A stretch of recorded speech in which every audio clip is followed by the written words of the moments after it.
So my game of the year isn't a new one or anything, but I think it was the best game I've played all year, and that was new to me anyways, and that was Sonic Rush. I did a short video on this game already, so if you want to see that, check it out here. Alright, the shameless plug is over. At first glance, Sonic Rush looks like a gimmicky Sonic title put out for the Nintendo DS in order to take advantage of the dual screen, and at least, well, that's what I thought at first. It's made by Dimps too, and I feel like they have a bad rap in some circles of the community, particularly those who really favor the original 16-bit titles.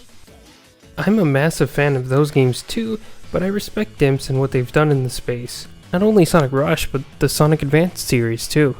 Sure, they helped with Sonic 4, but those are another pair of games that have a bit of an unfair reputation. I mean, of course they're not amazing platformers or anything, but they're pretty decent, and if anything, Episode 2 is pretty solid. So back to Sonic Rush. I had a really good time with this game. I was originally going to skip over it and do only 30 Sonic titles that I've played before this year, but I feel like it's such a big part of Sonic history that I had to give it a go, and I'm so glad that I did.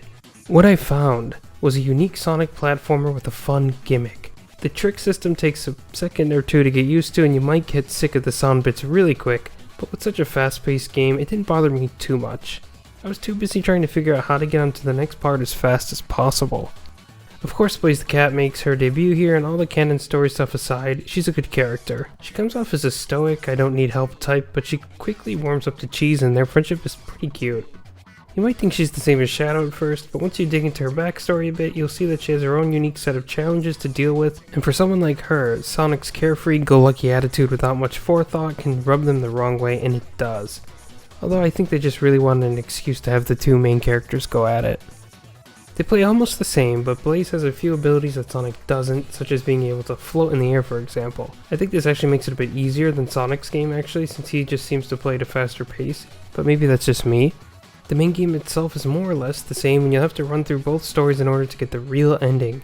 Oh yeah, you'll need the Chaos Emeralds too, which are only in Sonic's story. Blaze gets her emeralds after each boss fight, so no worries there. They should have had 2 sets of special stages for the extra challenge, but I guess 14 is quite a lot.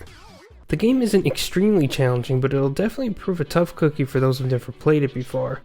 Bosses in particular can be pretty challenging, and I found myself having to go back at them more than once. The secret boss is also a lot of fun, and I like switching between Sonic and Blaze. You have to use their special traits to take down the Eggmen. Fans of the series might be miffed that it's more or less another Doomsday fight, but I think it's actually more like the Sonic Pocket Adventure fight, which itself is just another Doomsday fight, but it's actually really tough at first. Trying to hit the bombs back at Eggman took me a while to get down. I don't want to say the music is the main charm of the game, but my goodness is it a lot of fun. I hadn't heard it before, but one day before getting into Rush, the special stage theme came on and I was immediately hooked.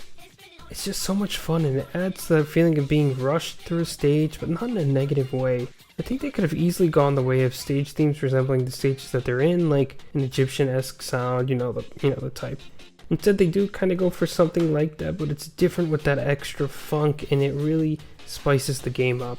I know I've described it as funky many times, but it's just so emblematic of the soundtrack. I wish we got more Sonic music from Hideki Naganuma, but apparently Sega didn't let him know that they were making a sequel, which is a shame, of the highest order. I haven't played Sonic Rush Adventure yet, but I think it'll be hard to top this OST. So Sonic Rush for me was definitely a surprise, and I'm glad I was able to play it.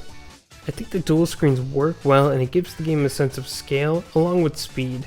The only reason I don't like it is because this is probably the main reason that the game won't be released nowadays.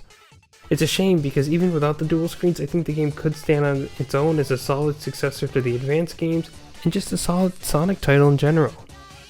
It's definitely one of the better ones, and if you can get your hands on it and throw it in a 3DS, you'll have a great time.